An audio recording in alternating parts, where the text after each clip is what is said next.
The second saying of Jesus comes in Luke chapter 23, verse 43. And it's when he's speaking to the criminal on the cross. And so I want to back up to chapter 23, verse 39. It says, "One of the criminals who hung there hurled insults at him. 'Aren't you the Messiah? Save yourself and us.' But the other criminal rebuked him. 'Don't you fear God,' he said, 'since you're under the same sentence? We are punished justly, for we are getting what our deeds deserve. But this man has done nothing wrong.' And then he said, 'Jesus, remember me when you come in your kingdom.' Jesus answered him, 'Truly, I tell you, today you will be with me in paradise.'"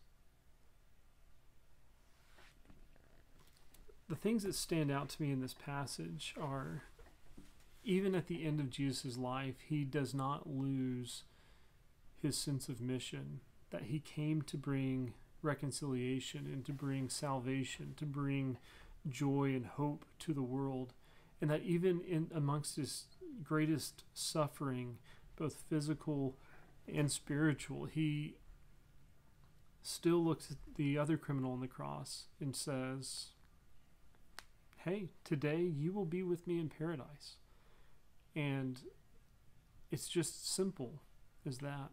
The other thing that stands out to me, and this is not in the words of Jesus, but in the words spoken to Jesus, all throughout Jesus' ministry, they call him Master, they call him Lord, they call him Rabbi, Teacher, but the criminal calls him Jesus.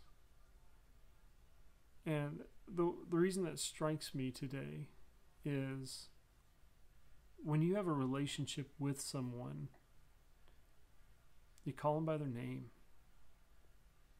And this criminal, in just this moment of relationship with Jesus, knew him by name, and Jesus welcomed him into paradise. And so one of the things I'll be reflecting on today with this passage is, what does it mean to know Jesus by name? And what does it mean to receive paradise with Jesus? As we talk about the hope of the resurrection on Sunday, I will recognize that paradise is actually not the final destination. It's actually the place on the way to the new creation.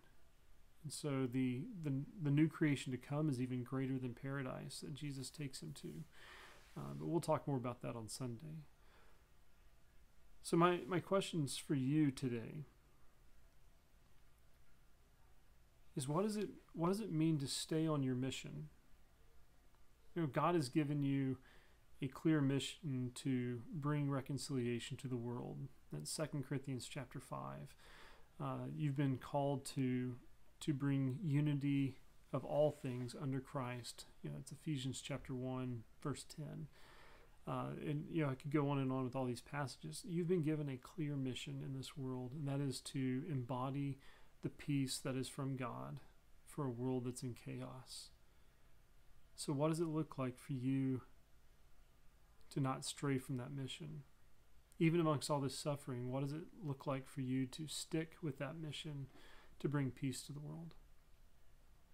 Who is it that you need to look at and to offer that peace to? Who is it that you, thinking about this guy being a criminal on the cross, undergoing the worst punishment you can receive under Roman rule, who is it that you need to offer paradise to that you think may not deserve it? God bless you as you reflect on this today.